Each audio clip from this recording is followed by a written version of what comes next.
For Congressman Josh Gottheimer, the Tenafly resident was first elected to Congress in 2016. Soon after graduating college, he became a speechwriter for President Bill Clinton before moving on to work at Ford, the FCC, and then Microsoft. And we sat down in Hackensack at his campaign office for our conversation.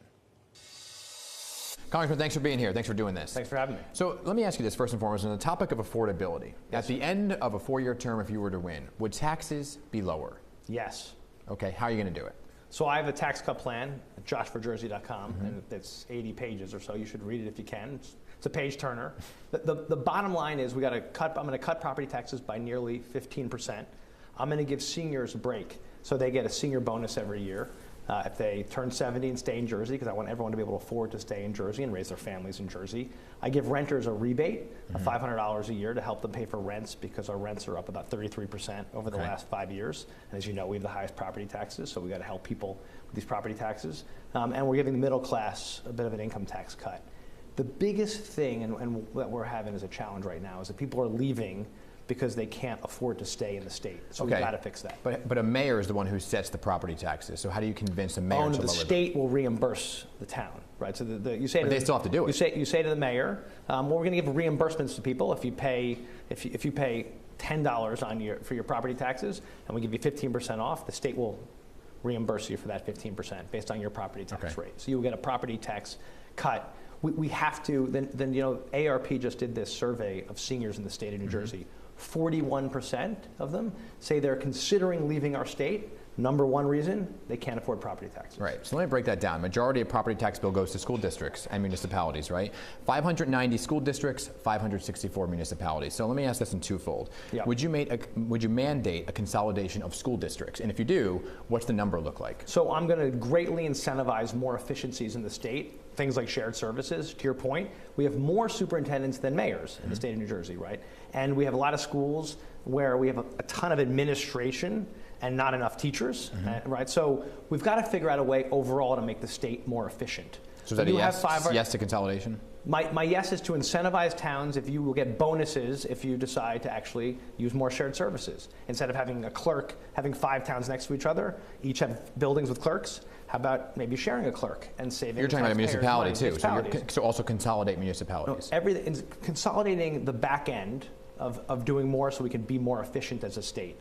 Anything to get costs down for people. Right now, we have 564 municipalities, as you point out, and generally we buy things by town. So we don't buy in bulk. We pay a price like if you go to Wawa instead of Costco, right? So what happens is you literally, for the salt for the roads or the health care for the employees in the town, we buy town by town, so we don't get any efficiencies, and that ends up costing the taxpayers. I hear what you're saying, but the question was, would you mandate it? So you're saying you're going to give them the option, or you will mandate it? No, I'm going to give them great incentives to do it that will make you give them an offer they can't refuse. They'll love it. Okay, I want to talk about the big beautiful bill that you voted on just this week, right?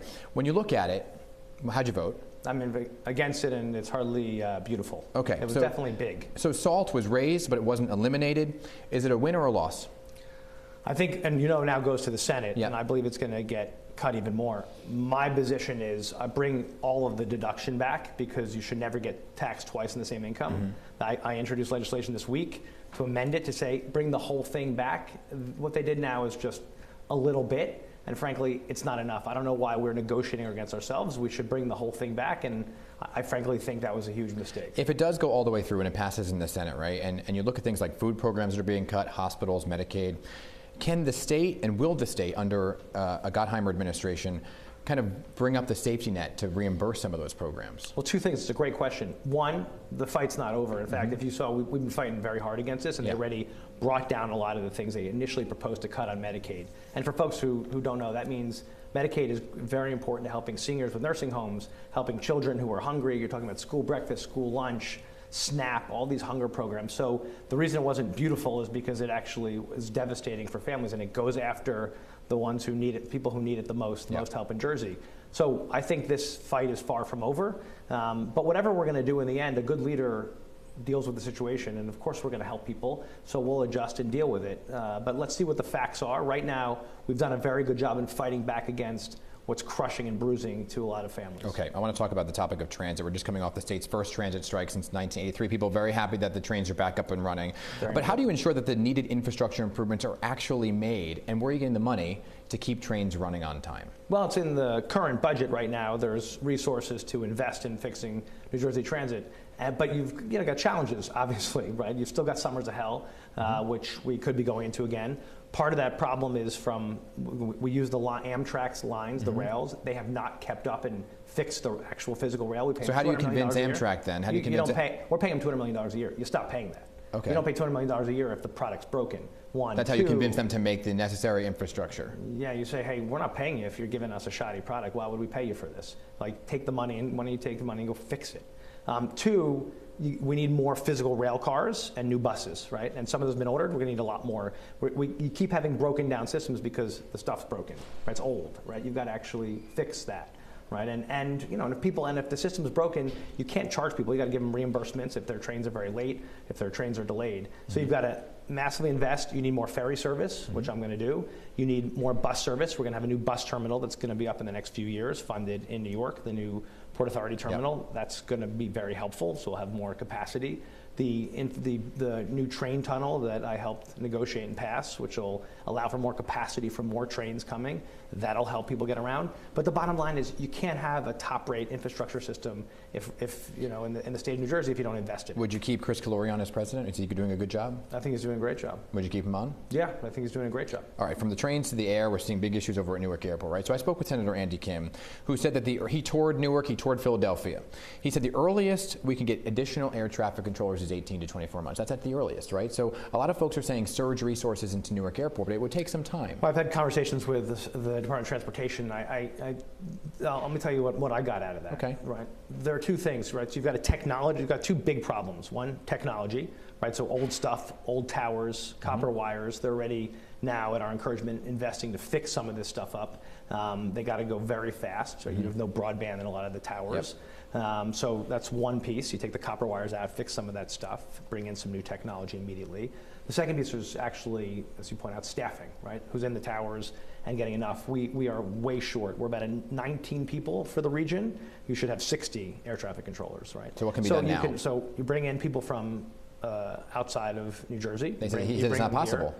Well, I disagree based on the feedback I've gotten. You can actually bring people in from other parts of the country. And secondly, you're gonna have to train them so they get used to this airspace, but these are certified air traffic controllers for other parts of the country, and you bring them in. There's some places where there is capacity. Urgently bring them here. Secondly, and I've proposed this, is you take military air traffic controllers and you train them. They're obviously trained already on handling airspace and entering planes, and bring them. There's a lot that are retiring or want to move, including some from New Jersey, from our bases, and bring them into the tower. That will take training, but it's faster, and you can do this quickly.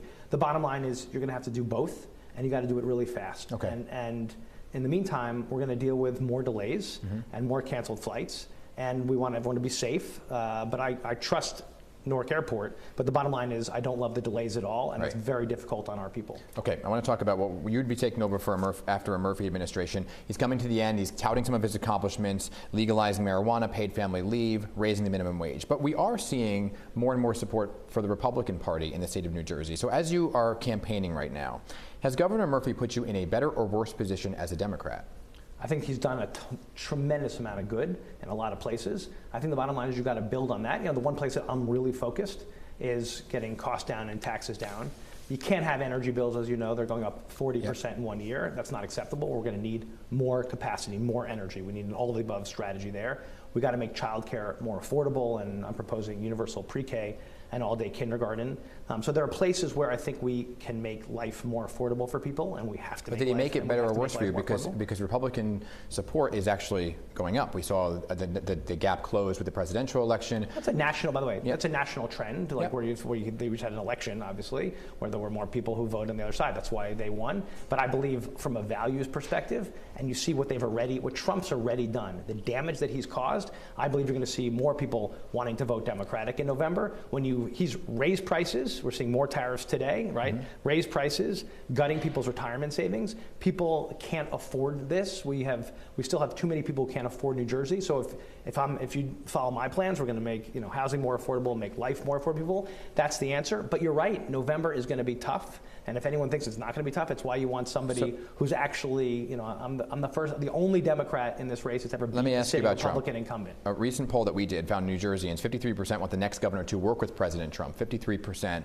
47% say they want the next governor to stand up to President Trump. So what is one thing you agree with him on, one thing you would work with him on, and other things that you don't? Well, listen, if he wants to kill the congestion tax, which, by the way, they keep saying they're pushing New York on, and I've been working on this for about 6 years now. If they're ready to do it, we'll take the help. Listen, my view is you want to help people in Jersey, I'll talk to you. You're going to mess with people in Jersey, go after seniors, Medicaid, Medicare, Social Security, I'm going to fight you.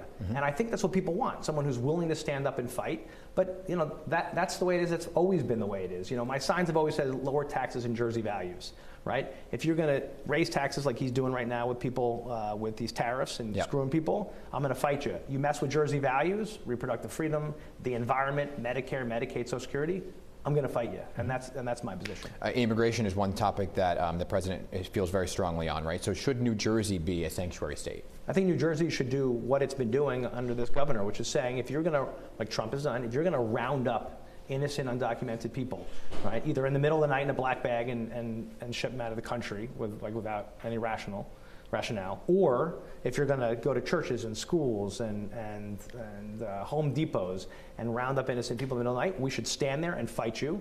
That's what Governor Murphy's doing. That's what I'll do. So a sanctuary state? That's what I do. Well, listen, whatever the definition other people define it as, I have no idea. What would you define it as? I'll define it as you stand up and protect innocent, undocumented people who are literally working hard and trying to get round up in the middle of the night or at a school or at a church. That's not what our values are, and I think we should fight that. Okay, and lastly, it's an interesting time right now. You just voted on a very important bill, and the gap between Democrats and Republicans pretty narrow. Tiny. So is it responsible to leave Congress right now and take over as governor if you were to win? Well, the responsible thing is to make sure that someone great will be in my seat, which there's plenty of great people, and that's my job, is to make sure there's great people who are going to be there, and I will. So you don't see your seat going red? No. I see my seat fighting for the right values, and I think what you're seeing in my area, and listen, I just won my seat by 12 points, and Harris won it by 1 point. It is a Democratic seat and always has been in the last couple of years, and I've shown that. Democrats can win strong, and we will. But listen, again, I think November is going to be tough. We're going to have to fight hard. As you said, it was a narrow election last time. Like, I won by 12 points, Harris won by 1 point. It's tough. You're going to want somebody who can win Democrats, Republicans, and independents in November. I have a long track record of doing that. But it's about fighting for the issues, and it's about fighting for affordability. That's the key. All right. We are at time. Thank you very much. Thanks, Appreciate it.